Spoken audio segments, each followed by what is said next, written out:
жаңа саны, жаңа мейманы Рүстем Сапарбаев. 1%ке болса ham iskерligingda asrib boruing kerak. Басшы болып туыла ма, я ол тәрбиелана ма? Жоғары кеңесте істесе, тек бұйрық беріп жүре беретін жер шығар дегендей бір ой болады. Қайтып келген болса сөйтіп шығып кетеді ол. Соттың орысшасын білмей қалды. Сол жоғары кеңесте істеу дәуірінде қиын күндер болған ба бір? Ісіле, үйрен, біл, ілімді, білімді жақсылап үйреніп алу керек.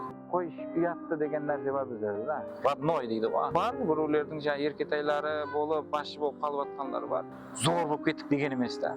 Телевидение тарауын слабый жеріміз деп айтсақ болады. Сонымен де діни мәселелер бойынша басшылық орынбасары болып. Мұсапірлікті көрген бұл жақсы нәрсе. Өзі адамның өзі принципиальный болу керек. Бала шағаң қасыңда болса, еркек адамға любой қиыншылықтарды жеңіп өтіп кетуге ол себепші болады, һәм түрткі болады.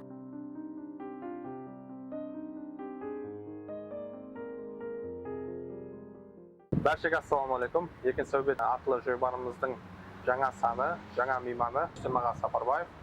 Рүстем Сапарбаев қазіргі күнде көптің ұстазы. Қазіргі күнге шейін Рүстем жәмиетімізде көптеген жауапкерлі лауазымдарда жұмыс алып келген, һәм ақырғы жылдарда Қарақалпақстан Республикасы жоғары кеңесі бірінші орынбасары лауазымында өз іскерлігін алып барған. Рүстем қазіргі күнде бір уақыттың өзінде Бердағатта Қарақалпақ мемлекеттік университеті һәм де Қарақалпақстан ауыл қожалығы һәм агротехнология институтында ұстаз болып студенттерге құқықтану һәм саясаттану пәндерінен өз білімін беріп келмекте. Рүстем қош келіпсіз және бір мәрте біздің еркін сөйбет жобамызға. Сізге үлкен рахмет. Бір ауыз сізді ұсыныс қылғанымызда Исламбек болды, жақсыларды қолдап қуаттаймыз деп келгеніңізге. Рахмет. Алдыменен шақырғаныңыз үшін үлкен рахмет. Әлбетте әзіргі күнде технология өзгеріп жатыр, сана сезім өзгеріп жатыр.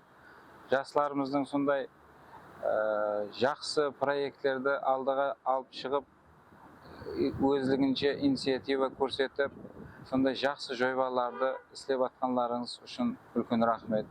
Бұл әзіргі күнде подкаст сипатында алып бару, істету, жаңа жобалар қылу жүде жақсы нәтиже беріп келіп жатырды. Әсіресе танымалы адамларды, ямаса енді танылып жатқан адамларды алып шығып жатқандарыңыз жүде жақсы болып жатыр. Мұрат еткені үшін үлкен рахмет. Жақсы ниетте, жақсы сәубет болады деп ойлаймын. Бақалесе, рахмет сізге. Келің енді жойбарымызды, өзі жойбарымыздың анық бір графикке ие емес. Бұл жерде ұлма айтқанда еркін сәубет болып өтеді. Қалай орыс тілінде сөйлең, қалай Қарақалпақ тілінде сөйлең, ол өзің еркіңіз, еркін сәубет болып өтеді. Келің жойбарымызды басынан сізді балалығыңыздан бастасақ. Балалығыңыз қалай болды, мектеп уақыттарыңыз, студенттік дәуірлеріңіз, солармен бөліссеңіз? Енді балалық уақыты мен өзі Қоңыратта туылғанмын. 1982 жыл туылғанмын. Балалығым барлығы Қоңыратта өтті. Детсад, мектеп дегендей. Дәслеп мектепте орыс класста оқыдық. Темір жолшылардың мектебі болатын еді. Білесіздер, Қоңыратта темір жол үлкен карханасы жайласқан, темір жолшылардың.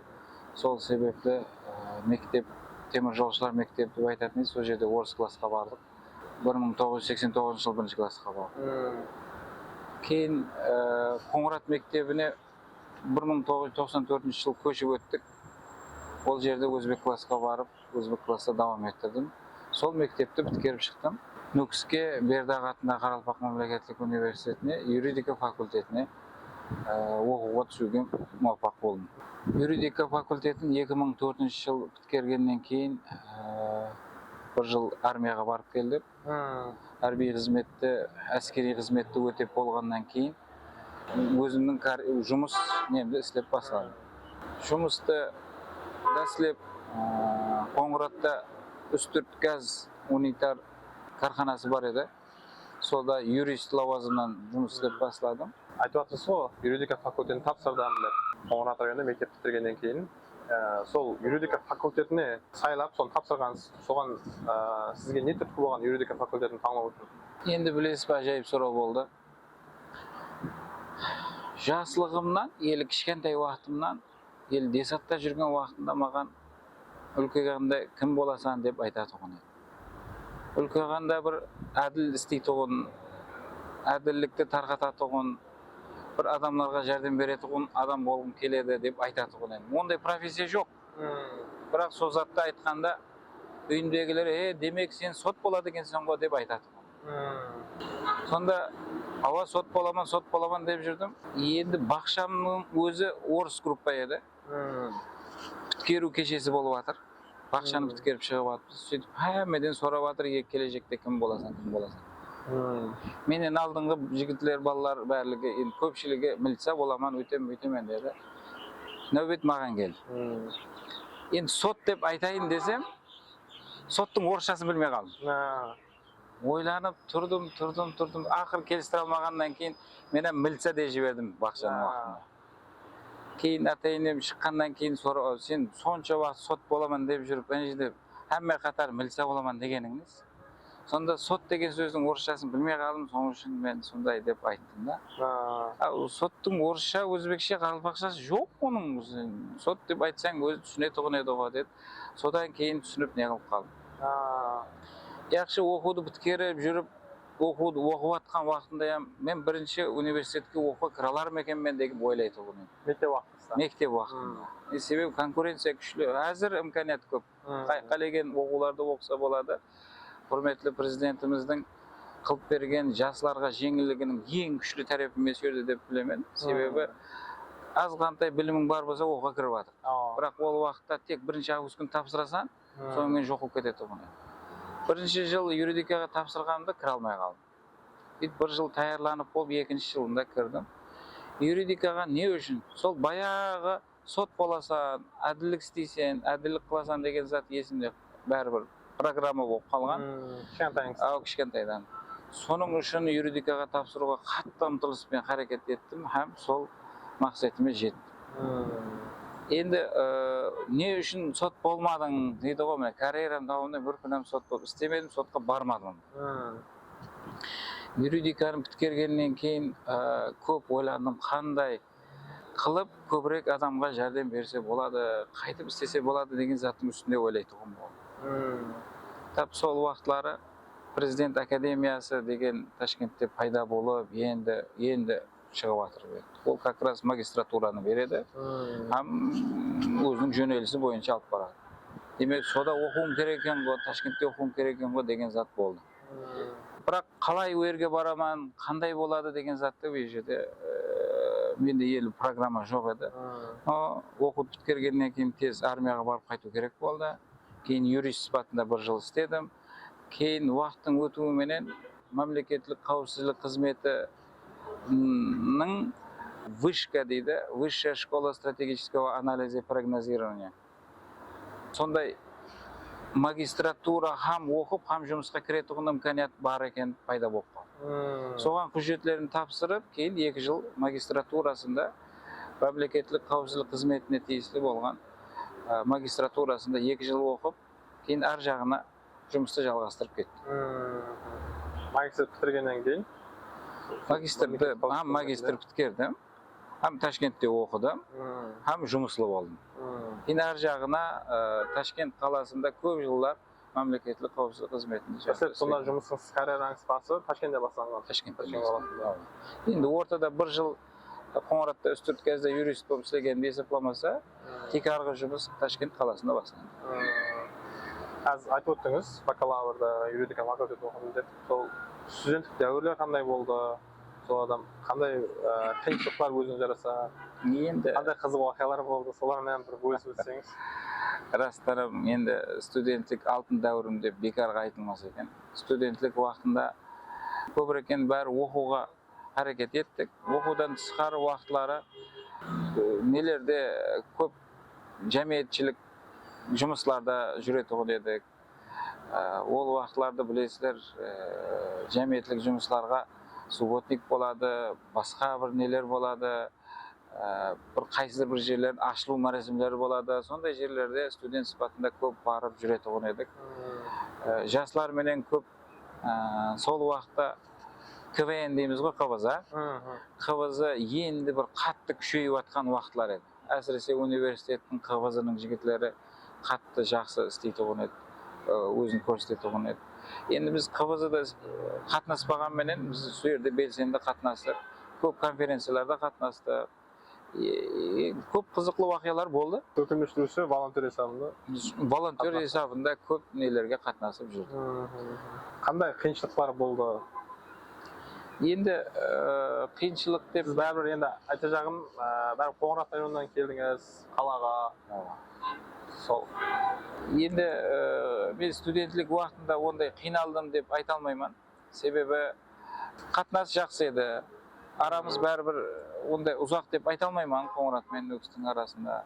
Әрбір студентлер менен, өзінің теңқұрларың менен жұмыс істегенде, оқығанда, қайсыдыр бір затлардың үстінде істегенде де жақсы қарым қатынаста болып кететұғын едік. Білімге бәрібір азғантай оқуың бар болғаннан кейін сабақ жағынан қиналуды мен сезгенім жоқ өзімде. Үйге де артықша нагрузканы түсірместен жақсы оқып болып кетті, жақсы бөлімде проблеманы көріп тұрған жоқ. Ташкент қаласында магистратураны академияны бітірдіңіз, жұмысыңыз сол оқуменен біргелікте басталды, һәм сол жақта магистратура бітіріп давам етіп кеттіңіз жұмысыңызда. Ол жерде қанша жыл істедіңіз былай? Ташкент қаласында 10 жылдан көбірек уақыт істедім. Ол енді Ташкент қаласы бәрібір пайтаxt, там мегаполис есептелінеді. Ол жерде сіңісіп кетудің өзі қиын. Жұмысты алып кетудің өзі қиын. Бұл жерде аз-маз менталитет там басқашарақ. Но харекет еттік, көп затларды үйрендік. Ол жердегі қарым қатынасты үйрендік. Ол жердегі жақсы тәрепілерін өзімізге үйреніп, өзіміздің нелерімізді алып істеуге харекет еттік. Бала шағаң қасыңда болса, һәм сені жұмысыңды, басқа нелеріңді сүйеп беріп, ата-енең һәм бала шағаң саған сүйеп беріп, істей бер балам деп саған жол ашып беріп тұрса, мен ойлаймын, еркек адамға любой қиыншылықтарды жеңіп өтіп кетуге ол себепші болады, һәм түрткі болады. Әзір айтып жатырсыз, үлкен орталық, бәрібір асып болмады деп жатырсыз. Әзірге сол сөзді сұрауым бар еді. Әзірге сол мемлекеттік қызметке кіріп жатырған жастарға қандай маслихат бересіз? Жаңа бастап жатырған өзінің карьерасын. Жүдә жақсы сұрау. Маған мен енді жұмысты басылап жатқан кезінде көп ұстазлар айтатұғын еді. Сен басында көп харекетіңді қыл, ісле, үйрен, біл, абыройыңды жойтпа. Абыройыңды жойтпай жақсы қылып ісле, бірінші авторитетіңді өзіңе жаратып ал. Екінші жағында авторитет сен үшін жұмыс істейді деп айтатұғын еді. Мен баста бұл затты онша түсінбедім. Бірақ расында да кейінгі өміріңде сенің сол уақытқа шейін алып келген өзіңнің жаңағы ілімің, білімің, тәжірибеңді, абыройыңды сақлап келгенің барлығы сен үшін жұмыс істейді. Соның үшін әзір мен жастарға айтар едім, біріншіден ілімді, білімді жақсылап үйреніп алу керек. Сенде егер өзіңнің ішіңде сол ілімің, білімің болмаса, кітап құмарлыққа сенің ұмтылышың болмаса, сен оған харекет етпесең, ертең қазіргі күнде тез өзгеріп жатыр бәр затта. Компьютер технологиялар деп айтатұғындай, соңғы уақытларында суни интеллект кіріп келді. Суни интеллект көп затты өзгертіріп жібереді ел. Көп адам жұмысын бір искусственный интеллект өзі істеп тастап. Соның ішінде білім қазіргі күнде ең керекті болып қалған зат болады. Жастарға, қазір жастар бүгін жұмысқа кіріп, бүгін бастық болып кеткісі келеді. Бастық болып кету оңай емес, аңсат емес. Бастық болып істеудің өзі үлкен жауапкершілікті мойныңа алдың деген. Соның ішінде бірінші болып өзің һәм білім жағынан, һәм ілім жағынан, һәм күш жағынан, һәм бір өзің абырой жағынан сәл күшлі болып алмай тұрып, үлкен жұмыстарға секірген күнін ертең қиналып қалуың сөзсіз. Соның үшін ілім һәм білімде деп мен айтқан болар едім. Ташкент қаласында 10 жыл жұмыс алып барғансыз ғой. Сол 10 жылдық карьераңызда қандай қиыншылықтар болды? Ең Өзі үлкен жараса. ең үлкен қиыншылық Ташкентте жасау жері болды. Себебі квартира көшіп жүре беру әрбір қалеген семьяға ол аңсат емес. Кім біле бала шағаңмен бір анаяқтан бұяққа, мынаяқтан бұяққа жұмысың өзгерген кезде көшіп жүре беру. Өзі өмірім давамында квартира көшіп жүру бойынша чемпион болып қалдым. Тез упаковка қылып, тез шығып кетеді ол. Себебі Ташкентке пропискаға отырған қиын болған, иә? ол уақытта қиын еді. Ол уақытта қиын. Бірақ жұмысты жақсы істегенлігім себеплі, көп жақсы результатлар көрсеткенлігім себеплі 2 жыл жұмыс істегеннен кейін маған қызмет үйін жұмыстан берді. Соның ол нисбатан қысқа мүддеттің ішінде берілді, маған кейін бұяғына аңсат болды, ар жағына істеп кету. Бірақ одан кейін 10 жыл өрде істегенмен кейін 5 жыл Қашқадарияда істеуім керек болып келді. 10 жылдан кейін? 10 жылдан кейін. Қашқадарияда істегенде әуелі Қаршы қаласында 2 жыл, кейін Шырақшы деген районда және бір 2 жылдан көбірек уақыт істедім. Сол уақытларым ең қиын сұрау бұл квартира мәселесі. Квартираға көшу, бұяқтан жайласып жүру, көшу болады. Әсіресе бала шағаңмен көшіп жүре беру қатты қиын болады. Мен перзентлерімнің оқулары детсаты басталынып жатыр Ташкентте, 1-2 класы Ташкентте, кейін қалған 3-4 класы Қаршыда, кейін 5-6 класы Шырақшыда. Нүкіске 2021 жыл сентябрьде көшіп келген болсақ, бұл кейінгі оқу Нүкіске көшіп кетті. Бір баланың өмірінде 4-5 жерге мектебін алмастыру ол қатты қиын нәрсе. Ол баланың психологиясына да тәсір етеді, өзіңе де бұл дискомфорт болады да. Соның үшін ең үлкен қиыншылық һәм проблеманы мен көшуде, квартирада оқулардың постоянно өзгергенде деп ойлаймын. Ол сонда сіз жұмыс сапарыменен Қашқадарияға барғансыз? Жұмыс сапарыменен 2021 жыл кейін Нүкіс қаласына. Сыртқы болу, мысалы, қарар қабыл қылдыңыз ба өзіңіз сияқты кетуге? Енді өмірімде ең үлкен бір өзгеріс жасалған уақыт 2016-2017 жылдарға тура келеді.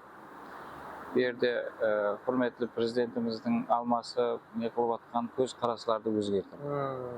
Сол уақыттан бастап көбірек іліммен шұғылданып, сол уақыттан бастадым. Кітап оқу, үйрену, психология кітаплар, шахси раважлану, финансылық сауаттылықты асыру бойынша, іспілерменлік бойынша көп затларды үйрену міне сол уақыттан басталды. 2017 жылдан басталды десем болады. Бұнда уже көп пікірлер өзгеріп, неден тұрақлы военный формадан уже астеннен жергілікті формаларға өту басталды. Содан кейін уже өзгеріп, пікірлеріміз өзгеріп бастады. Жерге түсіп, әсіресе Шырақшы районында істегенімде хакимият системасы менен, прокуратура, ішкі істер, налог, басқа да жергілікті нелерменен жерге түсіп, бірге істеп, бірге мәселелерді шешуді үйреніп бастадық. Сол уақытлар мен өмірімдегі үлкен өзгерістер уақыты деп мен есептеймін. Айтып отырсыз ғой, Қашқадарияда жұмыс алып бардым, 5 жыл, Қашқар қаласында 10 жыл Нүкіске келдіңіз. Өзің үшін ең қиын болған қарар болды ма қабылдау үшін? Сол дәуірде, карьераңыз дәуірінде. Енді қиын болған әрбір қарар қабыл ету качественный, некачественный дейді да. Дұрыс қарар қабыл қылу бар, дұрыс емес қарар қабыл қылу бар. Біз өмірде бәрлігіміз күнде әйтеуір қандай болса да қарар қабыл қылып жүреміз да.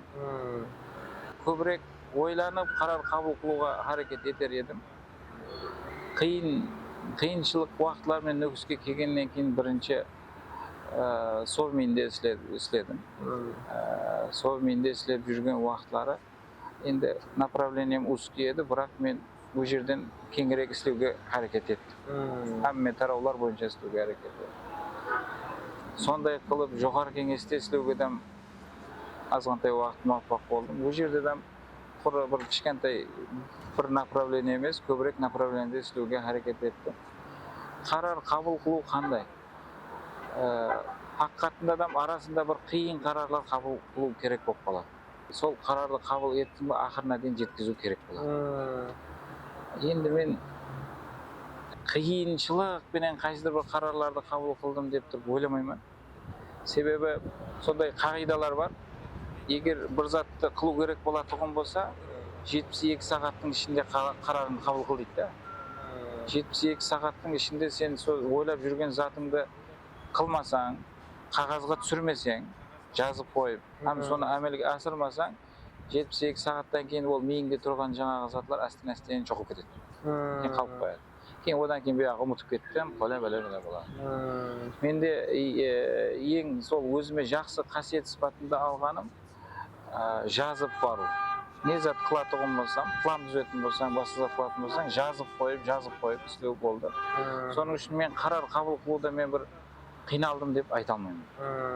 Жақсы нәтижелерге ерісіп жүретұғын қарарлар қабыл. Рахмет жауабы үшін. Қазір сол карьераңыз дауымында басшы болғансыз, кадр болғансыз, мемлекеттік жұмыста, мемлекеттік жұмыстарда, мемлекеттік басшылық жұмыстарында да сол сіз өзіңіз тәжірибеңізбен бөліссеңіз, сол адамға ең керек принциптер қайсылар? Соған бір санап айтып берсеңіз. Енді әлбетте әрбір адамда өзінің принциптері болу керек. Адамның өзі принципиальный болу керек.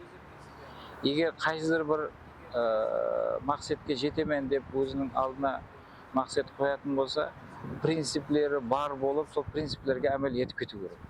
Бірінші принцип, мен өзім деп ойлаймын, әділ болу керек. Егер әділ болмасаң, ішінден жаңағы әділдік шығару бойынша әділ қарар қабыл ету, ямаса сен алдың келіп тұрған адамға жәрдем берудің түрі бар. Ол қазір модный болып кетті, постоянный жаңағы жалып ішкілер дейміз ба, недовольныйлар. Ол келіп алып тұру алдыңа келе берсе, оған алдын жәрдем берілген, қайта жәрдем берілген, сен және жәрдем береді, ол болмайды да. Соның үшін оларға әділ яқ дейтұғын жауапты айтатын болсаң, лучше әділ қылып оларға яқ деп жауап беру. Себебі оған кетіп атқан жәрдем басқа бір жәрдемге мұқтаж болған адамға кетуі мүмкін еді. Соның үшін бірінші мен әділдікті айтқан болар еді. Кейін туыр сөз.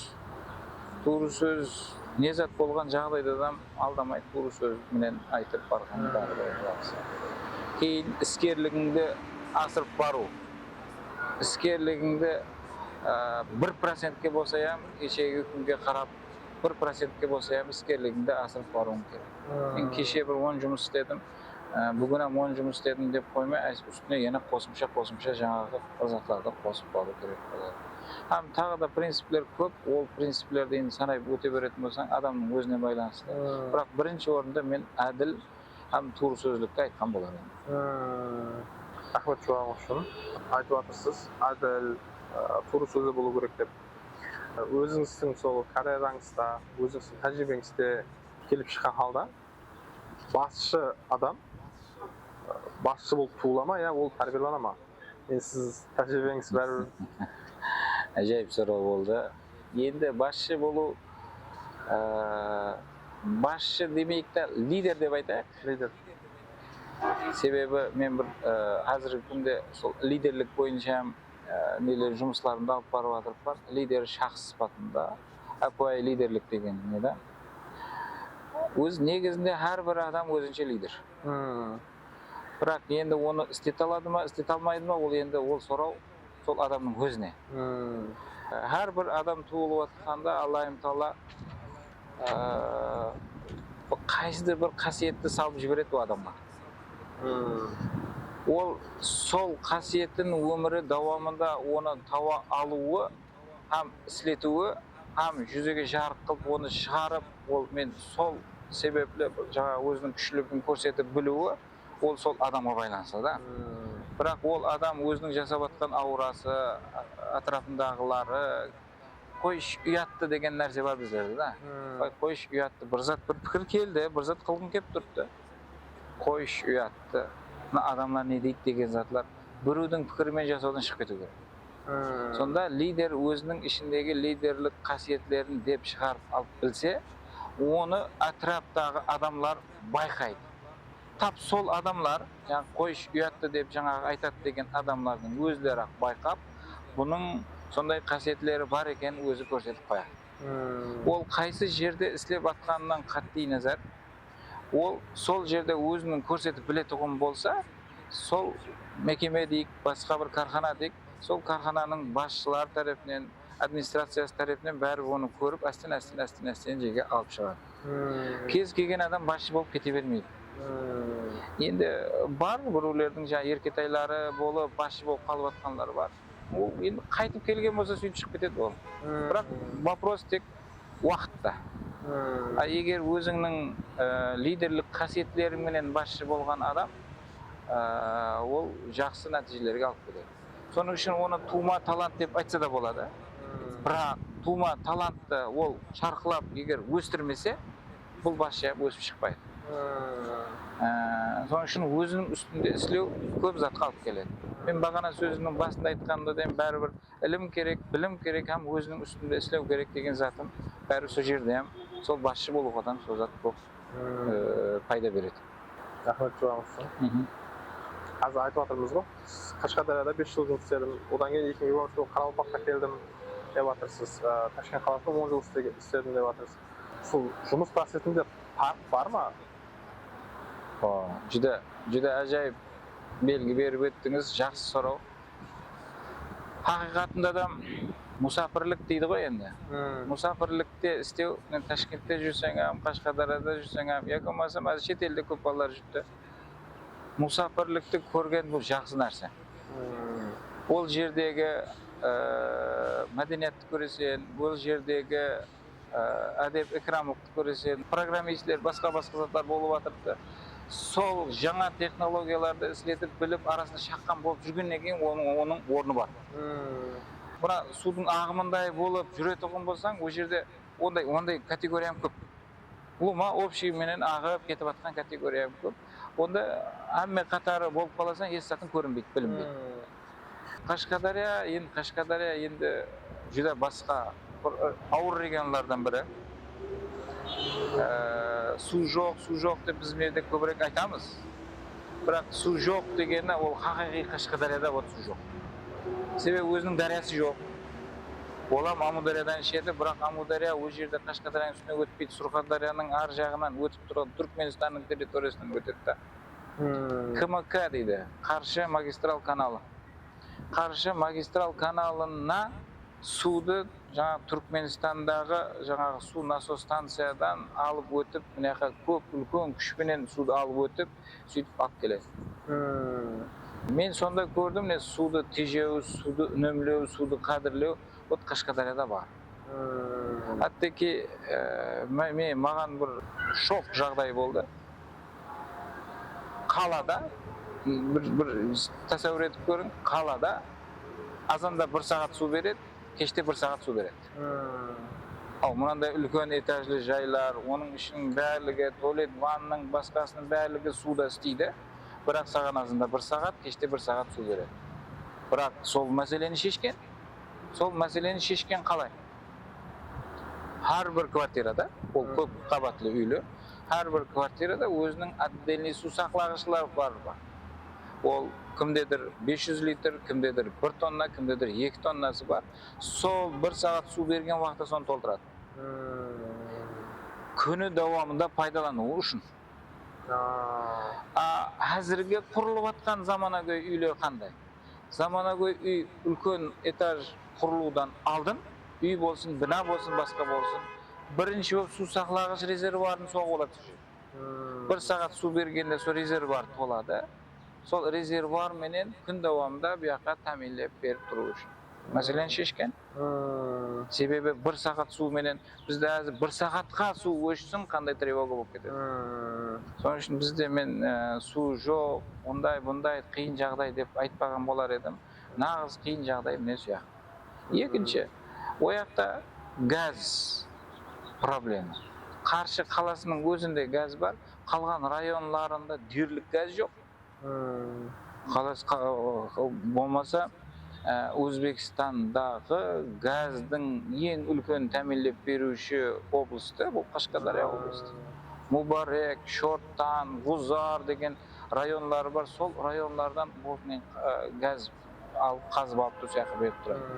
O'zlarinde onchalik gaz yo'q. Men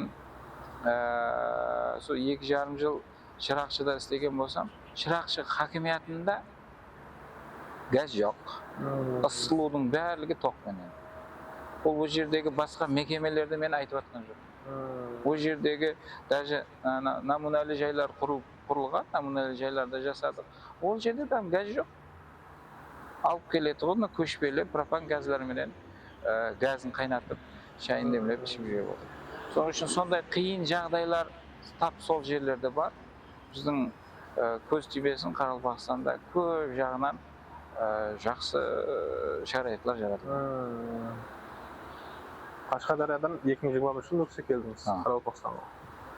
Bu жаққа kelib siz farq bo'ldimi? Qashqadaryoмен o'qish, жұмыс алып бару, адамларында, адам мәселесінде Endi albatta birden reski farq beradi. Birinchidan baribir Qoraqalpog'iston o'zingdiki bo'lgandan keyin bu yerda barligi o'zingga родной deydi. Erkinchilik sezasan. Bu yerda islaysiz, adamlar bilan islaysiz, apoyishlik bor, arqanchilik bor. Fikringni to'liq tereң yetkazib beru bor. Durust, ayrim yerlarda oncha tushunmay ne zat edi, qanday degan zatlar bo'lishi mumkin. Keyin biroq uning barligi chechiladigan masalalar. Bizde to'g'ri so'zlik bor. To'g'ri so'z tars etib aytadi da qo'yadi. Vaqti kelib, men ham ozg'inta o'zgaruime to'g'ri keldi. Men ham misol qattiroq endi Tashkentskiy tarbiya bilan asta-asta yumshatib yurganim bu yerda oncha yurmaydi boshqa. So'ng o'sha pryamoylab aytuga to'g'ri keldi, qiluvga to'g'ri keldi. Ayrim zatlarda bir toza жаңалыклар kiritib men ko'p avul xo'jaligi bo'lsin, boshqa tarovlar bo'lsin ko'p aralashib yurdim. Solarga kelganda men даже ayrim zatlarni ko'rsatib berib yurdim. Mana bunday qilinadi degan zatlar ham bo'ldi. Biroq bu baribir o'zingdiki deydi. Bu yerda ishlov menga qiyinchilik bo'lgan yo'q, biroq riski balans berdi. No, ko'nikib ketdim deb o'ylayman. Ko'nikib yaxshi ishlasa, men olib ketuvga sababchi bo'ldi. 2021 yil Sobmenga жұмысқа кірдіңіз Qoraqalpog'istonda. Kirgеннен кейін қалай болды жұмыслар? Жұмыс енді Sobmende diniy masalalar bo'yicha boshliq o'rinbosari bo'lib ishladim 1 yilda. Bu yerda men o'zi ko'nikib ketuvime bir o'z 3-4 ay, 5-6 ay vaqt ketdi. Qay yerda men endi bu yerdan chiqib ketganime 20 yilday vaqt bo'lgan, so'ng uchun ko'p odamni tanimaydiganligim ne bo'ldi. No, tez arada tanishib ketib, hozirgi kunga chiqib ko'p ağalar var, apalar var. Jo'ra yo'lda saptirdik, ular bilan ishlashib ketuvga ne qildik. Jomon bo'lgan yo'q, yaxshi testik berildi. Keyin Sobmendan 22 yil 1 yildan keyin jo'xori kengashga o'tdi. Endi ol yerdan birinchi yili tanışu, öğrenu degan zatlar men o'tdi-da. Sebebi ular bu boshqa mekame, ana boshqa mekamada. Men burun jo'xori kengashda ishlasa bir tek buyruq berib jura beradigan yer shahar degandek bir o'y bo'ladi. Endi bu burungi student vaqtda, boshqa vaqtlar shunday o'ylar bo'ladi. Yo'q, bu yerda ham жұмыстың ko'lami tim ulkan ekan. Javobgarchilik juda yuqori. Keyin kontrol juda kuchli. Keyin sen butun xalqning arasida yurib problemalari chechiluvi. Biz hozir aytib o'tibman, men Qashqadaryo bilan solishtirganda biz yaxshimiz deb aytibmiz. Biroq ol degani biz zo'r bo'lib ketdik degan emas-da. Yeli problema juda ko'p. Har bir tarovda problemalar bor. Ularni chechish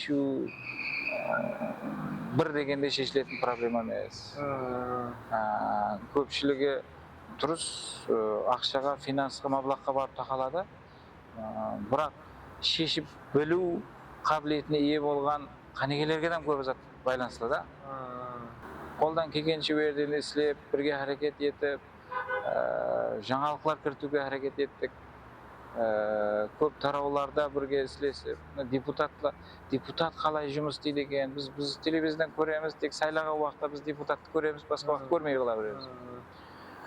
Başka wagtda hem депутат negizinde жұмыс isteydi eken. Onu endi көрсөтүп бере алуу, onun istep atkан жұмысын, кандай жұмыс istep atkанын көрсөтүп бере алуу, birinчиден депутатлар өзлери men mınандай istedim dep maktanıp kele bermeydi. Ekинчи bizlerдің слабый жерimiz, телевидение тарауын biz endi açık aytsak bolady. Слабый жерimiz dep aytsak bolady. Onu haqiqiy açıp berip atkanlığın kreativ rakursta көрсөтүп berip bilүүbüz kerek. Sonra көрсөтүp bere almay atırpız. Sonra üçün halk уже депутат ne istep atır, üçün jogary kеңеш ne istep atır, ya mesela Совмин ne istep atır, hakimiyatlar ne istep atır degen zatты onça açıp bere almay atır. Жұмыс kölemi jagынан, islenүү jagынан juda köplegen ajaýyp жұмыслар islenip atır. Kalegen rayonda, hattoki mına kichkentay bolgan Bozatau rayonunda da köplegen жұмыслар islenip atkan. Men özüm işinde jürüp көрген адам sıfatında ayta alaman. Juda ulkan жұмыслар amelge asyrlyp alypdy. Taşkent kalasında 10 yıl istep men her daim жаңалыктардан habarda bolup үйrendим dep atyrsyz. Kaşgadarýada suw hem gaz buların kadirine jetdim dep atyrsyz. Bir saat beredi öz gününe dep karalyp baksam da kelip ekinji gün zat үйreniňiz. Özüňizge eň ulkan algan tajribeňiz case bolady go. Endi bu jerde hem algan zatımız köp. Bu jerde aksakallar institutu deyimiz ba ne kıldıyımız. Aksakallardan kеңес alıp işlew kerek ekenini үйrendim. Sebebi köp zat bu yerde özünün tertip kagydalary bar. Aksakallardan kеңес alıp işlew kerek ekenini bildim. Bu yerden tuğru sözlükte жаңагы haqiqiy ne zat bolgan jagdaýda ötürk söylemey tuğrudan tuğru aytıp, mesele ya şeşilet ya şeşilmey tuğun tuğru aytuudu үйrendim. Sebebi başka yerlerde sal kagazga orap, play alıp kaçagyňa tuğru keledi. Mentalitet sonday. Bizde bolmaýtyn mesele bolsa konkretni bolmaýdygyny aytyp үйrendim. Bu jerde awur şaraýatda jasap atkan adamlardan gördüm. Bu jola şükürçülük kılıp jasap atkanlygyny gördüm.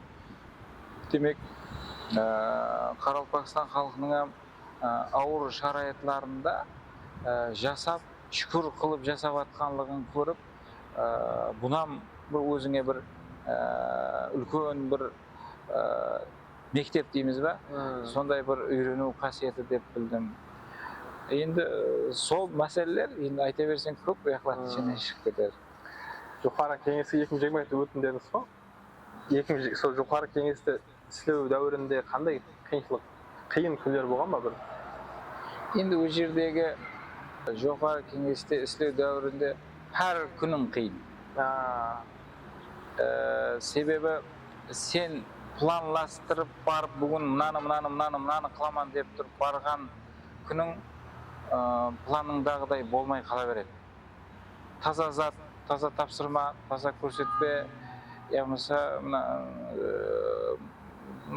mürajaatlardyň bir tazası, bir kaynap turgan bir problema sondaýlar çykady. Her günüň kıyın, ol jerde kıyın. Her günüň jogapkerçilikler. Birak men bärbir askeri, военный jagadan çykkandan keyin men magan уже adet bolup ketken keşke deyin işlew, başka onday zatlardan kıyınçylyk sezmeymen go. No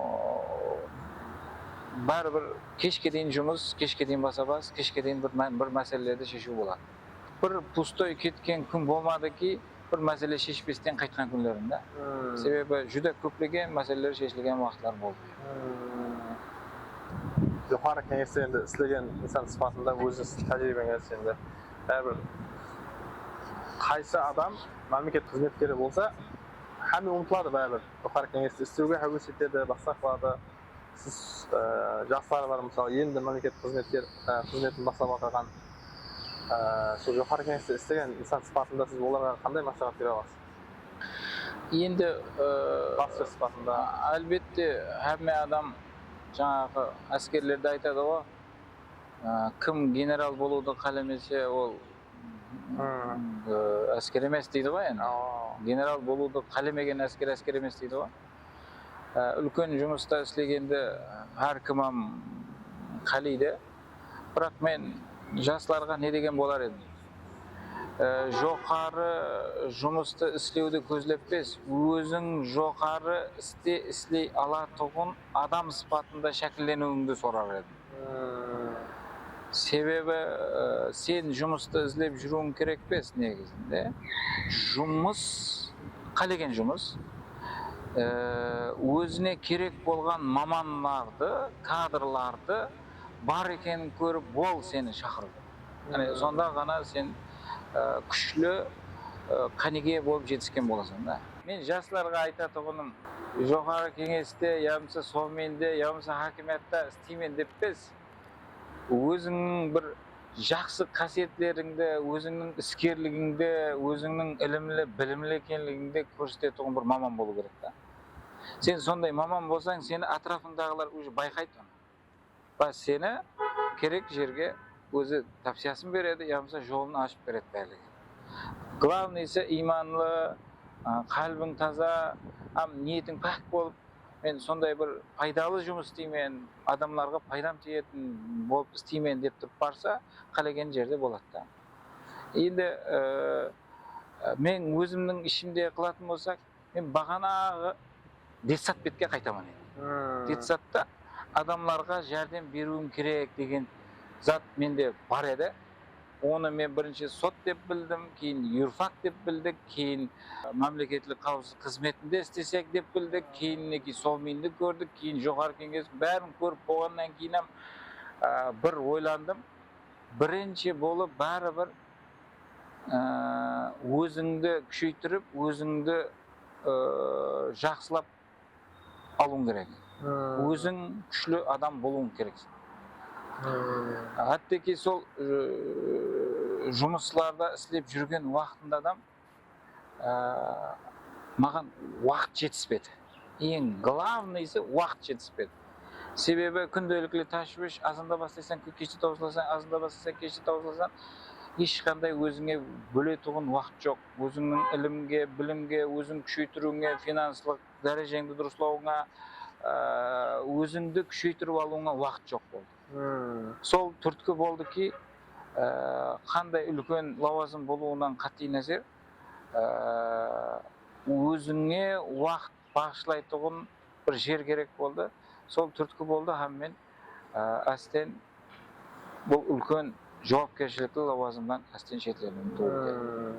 Сол себептен университетте, юридика факультетінде политология кафедрасы бар, сол жерде әзіргі күнге дейін 0,5 ставкада істеп жатыр. Не үшін? Бәрібір маған уақыт керек. Ол жерде бір ставка қылып, азынан кешке дейін жүріп қалу емес, уақыт керек. И аграр институтта ол жерде 0,5 ставкада бәрібір уақыт керек ол жерде. Сол себепті мінеки бір жылға шамалас уақыт болып атқан болса, азыр бір жылға шамалас уақыттың ішінде азыр 5-ші кітабым баспадан шығып жатыр. Дұрыс, басындағы 2 кітабым, мәселен, тек қарақалпақ тіліне аудармалаған болсам, кейінгі 3 кітабым уже менің өзімнің жеке авторлығымда шығып жатқан кітаптар. Жағдайға қарап, керектілігіне қарап. Сол уақытлары мен өткен жылы социология пәндері бойынша философия докторы деп айтылады, бұрынғы кандидатский. Социология пәндері бойынша кандидатский жақлап алуға муафақ болдым. Ол дегені уже ілімге, білімге уақыт ажыратылып жатырды дегені. Өзім үстінде істеп, бұл тарауға, педагогика тарауына, жастармен істесу тарауына, жаңалық кіріту miyingdegi bir bar жаңалыкларды бөлісу һәм оны енгізу бойынша өту керек болды. Һәм мен соны өзіме қатты қарар қабыл қылдым. Бұл ауыр қарар болып есептелінеді. Бірақ сол қарар қабыл қылып мен сондай қылып өтуге не болдым. Қазіргі күнде 2 монография шығардым.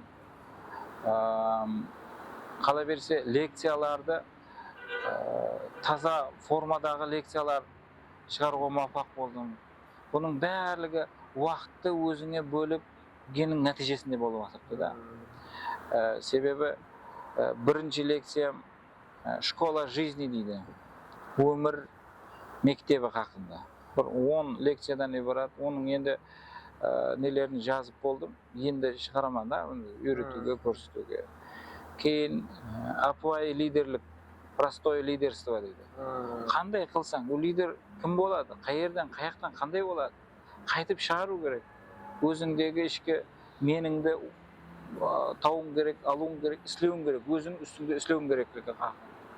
Үшіншісі инструкция счастливой жизни дейді. Бақытлы өмір сүру инструкциясы. Енді қазіргі күнде деп қарайтұғын болсақ, финанслық сауаттылық көп адамға енді жетіспейді десем қате болады ғой, адамлар етібар бермейді. Сол себеплі қиын жағдайларға түсіп қалып жатқандар көп. Кімді қарасаң қарыз, кредит, біреуден қайсыдыр бір затларынан әйтеуір қиналып жүрді. Ойлайды ки, жұмыс таусам болды, жұмыс істесем сол қарызларынан бәрін шығып. Жұмыс тауған менен жұмыстағы алып атқан айлығын сен жасауыңа кетсін ба, я мына қарыз төлеуіңе кетсін ба. Соның үшінде жинаятшылық көп, ажырасу көп, қиын жағдайда жасап атқандар көп, кембағалдық көп. Менің көп жазбаларым көпшілігі сондай жағдайлардан қалай сақланса болады, қалай қылып просто бақытлы жасау мүмкіндігі хақында көбірек қылынады. Аңсат. Простой формулалар бар, сол формулаларға әмел етіп жасау керек болған. Еш жерде бұл жерде артықмашылық, бір жоғарыдан бір қиын бір терминаларды, бір затларды алып келіп істету, формулалар істету шарт емес. Апай қылып жасау имканиятына ие болған елдерін жасап кетсе болады. Қала берсе, 2 кітапты перевод қылдым. Бұл 2 кітап мен өмірімде үлкен өзгеріс қылуға себепші болған кітаптар. Біреуі пул әліппесі кітабы. Азбука денег дейді. Бұл кітапты оқығаннан кейін автор Бодо Шефер, германиялық автор. Не демекші? Бір кішкентай 12 жастық қыздың мысалында қандай қылып пул тауса болады, қандай қылып пулды сақласа болады, қандай қылып пулды көбейтірсе болады, қандай қылып сауған мақұл деген принципларды беріп жатыр. Ол бекардан бекарға ваяға жетпеген дейміз бе, жағы 12 жас алып қойған жоқ. Еркек адамды емес, қызды алып қойды. Егер 12 жастық қыз сол затты еплей алды ма, қалеген адам еплей алады. Бірақ оған қатты ирада өзің ұстап алып, һәм соны істеу керек. Бұл кітапты оқып шыққаннан кейін бірінші перевод қылдым дұрыс. Бірақ перевод қылып болғаннан кейін да мен көбірек халыққа жеткеру мақсатында жас тамаша көйлер театрында бұны спектакль қылып сахналаштыруға muvaffaq болдым. Қазіргі күнде де репертуарда жас тамаша көйлер театрында міне осы кітабым, пул әліппесі деген кітабым, міне сізге бір не қылсам, сізге сауға сыпатында беремін. Бұл қарақалпақша переводланған. Бұны спектакль бар да. Спектакльден басқа егер қалатын болсам, жерде QR кодлары нелерменен бар. QR кодты егер не? QR кодты қылатын болса, бұл Telegram каналында аудио несінен естісең болады. Біз сәл еріншекпіз, кітап онша оқи бермейміз. Қатты еріншек екенсен, демек аудиосын алып есіт еш болмаса не деп жатыр өзі бұл. Сонда қылса болады. Екінші кітабым, екі мәселені Қаралпақшаға қылған болса, Вавилонның ең бай адамы атлы кітап. Бұл жерде екі адам болып переводлағанбыз. Тап сол кітаптан Қаралпақшаға переводлап болып, бұл кітапты мына үлкен театрда Вавилонның ең бай адамы атлы спектакль сахналаштырып қоймыз. Бұл Қаралпақ тілінде. Бұның репертуарларында анда-санда шығып тұрды. Бірінші премьерасы осы жылы апрель айында болды. Енді әзір жағдайына қарап бұл репертуарларынан қосып тұрады. Бұны біздің халқымыз көрсе, мен ойлаймын, жүдә ажайып болады. Бұл жерде де папасының баласына беретұғын бір 5 қағидасы бар. Сол 5 қағидаға амел етсең, жақсы, әуметлі, бай, бадәулет ва бақытлы болып жасап кетуің хақында көрсетіп береді. Сол қағидаларға амел етпегені үшін бұның баласы құллыққа түсіп қалады. Бұл енді ерте дәуірдегі айтып жатырды. Бұл сондай күшлі эпизодқа ие. Құллық дәуірінде құллыққа түсіп қалады. Сол қағидаларға амел етпегені. Құллық дәуірді әзіргі күнге неменен байластырсақ болады деуіңіз мүмкін. Әзіргі күнде қарыз алып, қарызға кіріп кетіп, қарызын төлей алмай, қарызды төлеу үшін қалеген жұмыс істеуге мәжбүр болып атырған уақытларды, жағдайды мен бұл құллық дәуіріне теңлесем болады. Себебі сол қарыздан құтылып кетпегенше ол біреудің қарызын төлеуге мәжбүр болып тұрады. Бұл автор сондай қылып көрсетіп берген, ол құллық дегенде прямой мәністегі құллықты түсінуді керек емес. Сол пұл қарыздарлығынан, пұл құллығынан қалай шығып кетсем болады деген затты айтып жатырды. 5 қағидаға амел етсе ғана бұл құллықтан шығып кетуге болады. Демек, қарыздарлықтан, әзірге қарыз болып жасаудан любой уақытта шығып кетсе болады. Бұл сахналастырылған. Біз хаттеки енді еліміздің келешектегі жойбарымыз еді. Сол екі театрда бұл енді дүния бестселлер кітаплары, бұл просто кітап емес. Екі Қаралпақша қылынған сахнаны біз инглиз тіліне переводлап, инглиз тілінде сахналастыруға муаффақ қылып қойыппыз. Құда қаласа кейінгі жылдарда инглиз тілінде соны спектакльлерімізді біздің артистлер қылып бере алса, біз беймәлал Европаға, басқа мемлекеттерге біздің театрымыздың атынан шықсақ болады. Құда қаласа оны жойбаластырып қойылған бұл проект әмелге асырылуы мүмкін. Сол жерде сұрау пайда болады да. Бұл заттарды әмелге асыруға сізге не түрткі болған? Енді бай Қаралпақ. Мен не түрткі болған? Қайтта мен детсатыма қайтамын. Көп адамға жәрдем беру керек, көп адамларға қайтып пайдам тисе болады. Сен қандай қылып пайдалы инсан болуың мүмкін. Ақырында да бұны спектакльді көрген көп адамдармен ұшырасып көрдім, не түсіндім. Бірінші көргеннен түсінбеуі мүмкін, бірақ оның үшін кітабын оқып, спектакльді көріп, мәнісін түсініп алып, өзінің өмірінде қайсы затты қате қылып атқанлығын түсініп, соны дұрысласам қандай болады екен деп тұрып, соны дұрыслап жіберсе болғаны. Бір сөзбен айтқанда, қараңғы қанада тұрппыз, қараңғы қанада қараңғылықпенен күресіп атпыз да. Қамбағалық дегеніміз қараңғылық. Ол қараңғылықпен күресу керек біз барып, включательді барып тұрып, светті жағу керек, ол жақты болады. Бізге нұр керек. Міне сол нұрды егер қылып бере алса, көп адамның hayatында өзгерістер, өз-өзінен әстерін өзгерістер болып кетеді. Біз қайеріміз кем? Қайеріміз кем? Мен жаңа бағана Қашқадариямен салыстырып, бір газ менен суды айтып бердім, қандай қиыншылық. Мен басқа жақтарын айтпай қояйын. Бізде имканият бар. Бізде ойшыл жігітлер, қызлар бар. Істеп білет оғын, қоят оғын. Не айырымен көп іспілерменлерменен бір қатарда жүріп, олармен ойласамен, сөйлесемен, сәубетлесемен, айырым жерлерде біздердің жақсы пікірлейтұғын креативный жігіт қызларымыз бар. Мощный нәтижелерге ерісіп атқанлары бар. Шет елдерде, әзірге соңғы үлкен компанияларда, корпорацияларда істеп атқан ауылдас жігіттеріміз бар. Оларға сен мына ауылдан келген үшін алдың деп атқан жоқ, оның imkoniyati kuchli bo'lgani uchun, bilimi, ilmi tartqani uchun sonday ulkan yerlarda ishlayapti. Biz bemalol bir jardam berib qilsak bo'ladi. Mаған turtki bo'lgan zat, manadagi qoidalarni men o'zimda sinab ko'rib boshladim. Qisqa vaqtning ichida o'zining effektini berib ketdi. Soning uchun aytaman, bu zatlarda menda ishladimi, qalagan odamda ishlaydi. Bunun içindeki formullar var, içindeki kaidalar var. Sol kaidalarga amal etsang bo'ldi. Hozir o'zingizning avtorlig'ingizda 3 kitob. Ha, avtorlikdagi 3 kitob, birinchi yosh semyalarda kambag'allikdan chiqaruvda ijtimoiy innovatsion yondashuvlar Qoraqalpog'iston misolida deb chiqargan kitobim bor.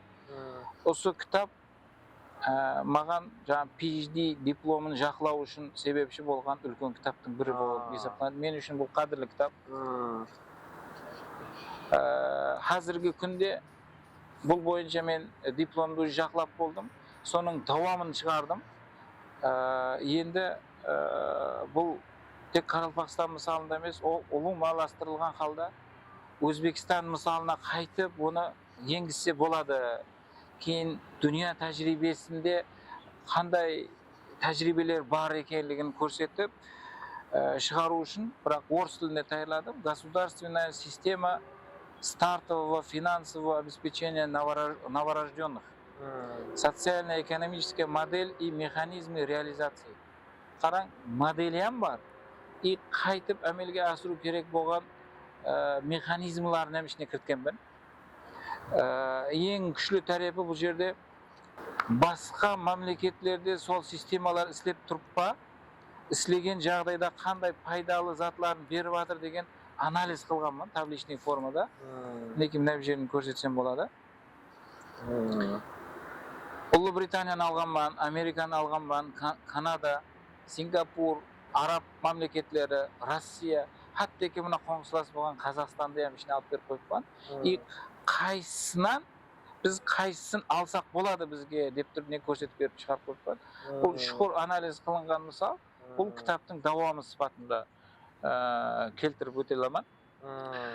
Hozirgi kunda уже doktorskiyning endi ulkan doktorskiy jaqlov oldida turibman. Soning uchun bu mening keyingi kelajakdagi qiluvim uchun qadamlarimning biri bo'lib hisoblanadi. Turtki hisoblanadi, doktor sayensga. Endi agrar institutda sabaq berib o'tiribman huquq-tanuv bo'yicha. Biroq agrar huquqi degan kitobning o'zi yo'q ekan. Shundan ko'rib chiqib, men o'zimga bir ne qildim, qaror qildim, turtki bo'ldi. Demak, bu yerda sotsiologiya fanlari bo'yicha doktorimiz bor, Marat ağa Berdimuratov degan. Ikimiz birgalikda sol agrar huquq fanini jaratayıq. Qoraqalpoq tilida bizning studentlar o'qisin, o'rgansin degan masalada qilib uchun sol kitobni yozib chiqardik. Keyingi yil xudo qalasa bu sentyabrdan boshlab o'qitib, o'sha kitob tekarida o'qitib boramiz. Hozir bir kitobim, yana bir kitobim pechatga berildi. Az endi shu arafasida turibdi. Bu avtorlig'ida. Ол jeke o'zimning avtorlig'imda. Universitetda politologiya yo'nalishida kafedrasida принятие политических решений deydi. Siyosiy qarorlar qabul qilib degan fan bor. Qarasak, sol fan bo'yicha ham kitoblik yo'q ekan. Sabaqlik bor, bir kitoblik yo'q. Soning uchun bundan bir kitob qilib chiqaruv uchun qildim. Ulkan kitob qilib chiqib o'tiribdi. Bu men o'ylayman, bu tek qana universitetda, bizning universitetimizda emas, siyosiy fakultet kafedrasi bor, sotsiologiya fanlari bo'yicha ham kafedrasi bor jo'xori o'quv o'rinlarına foydali kitob bo'ladi deb hisoblayman.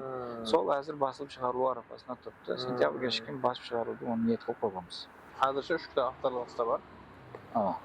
Doctor of Science jaqlayman deb aytasiz. Topshiraman ertangizga. So'g'an chekin bo'lgan bosqichlar bor-ku. Aytib bersangiz, qaysi bosqichga keldingiz yo, qaysi bosqichga bo'ladi u Doctor of Science? Endi doktorskiy защита deymiz va doktorlik meni qo'rg'ov juda ulkan minnet, mashaqqat talab etadi. Statyalar chiqarum kerak, maqolalar chiqarum kerak. Maqola bo'lganda ауылда құр Өзбекстанда шыққан мақалалар өте бермейді. Q1, Q2 уровень. Ол уже Scopus болмаса халықара дәрежедегі мақалалар шығару керек. 3-4 мақала халықара дәрежедегісі болу керек. Кейін монографияң шығу керек. Бұның барлығы сол бойынша кетіп жатыр. Қазіргі күнде уже 6 мақала шығарып болдым. 2 мақалам шетелдің мақаласы шығу арапасында тұрды. Монографиям дайын болды. Солардың бәрін есеп қалып, енді бюджеттерімді тапсырып, ішінен тез қылсам, одан басқа да елі көп қылатын нелеріміз көбірек. Ол мәселелерден ілми жолда барлығын шешіп өтеміз деп ойлаймын. Жақын 1 жыл, 2 жылдың ішінде бұл мәселелерден бір шешеміз деген ойдамын. Жетсеміз Құдай қаласа. Қазір сонда сіз доктор сайынс давам етіп жатырсыз? Давам етіп жатыр. Ол бір күнде тез болатын зат емес. Бұны ілми басшылармен көп кеңесіп, әрбір мақалаңды мақаланың өзін аштау керек. Не үшін жаздың? Бұл сен доктор сүйіңе пайдасы бар ма? Тиесілі жері бар ма? Ол актуальності бар ма қазіргі күнде? Оның барлығы сұрауларына жауап беру керек. Халықаралық дәрежедегі мақала шығару, ол тек қана халықаралық мақала шығару керек болды деген шетелдің любой газетасында, журналында шығардың деген емес та. Оның өзінің дәрежесі бар. Сол дәрежеде қазіргі күнде цифровизация болып кетті, рақамдастырылып кетті көп затта. Өзіңнің сайтыңа барлығы копилка болып түсіп тұрады, дәрежең бар, кіріш кодың балады. Соның ішінде сен қандай мұғалім, қайсы дәрежедегі мұғалім, қандай қылып болып жатқанлығы, не істегенің, не қойғаның барлығы жазылып, ішіне бәрі қосылып тұрған. Әзір жоғары оқу орындарынан талап күшейіп жатыр. Топ 1000-лыққа, топ 100-лікке, топ 500-лік жоғары оқу орындарына кіруіміз керек деп жатырды. Бұған талапларға жауап беру үшін осы критерия, һәм басқа да критериялар бар.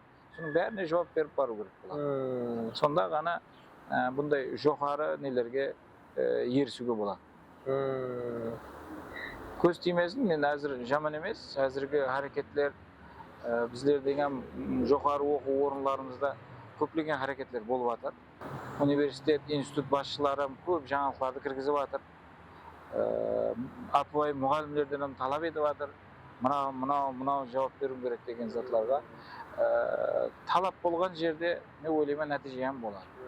Жақын күндерде жақсы рейтинг жоғары оқу орындарына айланамыз деп ойлаймын. Сол білімнен тарауында жүрген адам сипатында өзі көріп тұрған қазір қандай машқалар бар деп ойлайсыз өзіңіз қазіргі уақытта? Енді машқалар әлбетте бар. Себебі әрбір мұғалім дейміз, педагог дейміз, өзінің үстінде бұрыннан істеу керек еді. Әзіргі күнде жүдә көп істеу керек болады. Бұрынғыдай қылып сабақ алып бару, бұрынғыдай қылып сабақ өту әзіргі дәуірге тура мас келмейді. Себебі әзір және қайтаман суни интеллектке, суни интеллект, жасалма интеллект әзіргі күнде hayatımızға сондай кіріп бара жатыр. Қалеген адам пайдаланып жатыр. Енді студент пайдаланып жатыр. Айрым уақытларда таярланбай келген, яғни бұрынғы затты айтып тұрған мұғалімге әзір қалеген студент, кешіресіз мұғалім, әзіргі уақытта ондай емес, мұндай емес деп айта алатұғын дәрежеге келіп қалды. Себебі қолында конкретный факт, конкретный затлармен айтылады. Соның үшін машқалалар бұрынғы методпенен өтуден қашуымыз керек. Сақланып қалып жатқан жерлер бар. Бұрынғы лекцияларды 5 жыл, даже 5 жылғы алдыңғы кітапларды пайдалану әзір мақсатқа мауып болмай қалып жатыр. Мен алдыңғы 10 жыл, совет дәуіріндегі қайсыр кітапларды айтып жатқан жоқпын. Кеше 2020 жылдың ар жағындағы кітаплар уже өтпей жатыр. Себебі әзір жаңалық көп, өзгеріс көп, үлкен затлар болып кетіп жатыр. Студентлердің сана сезімі әдеуір өсіп кеткен әзір.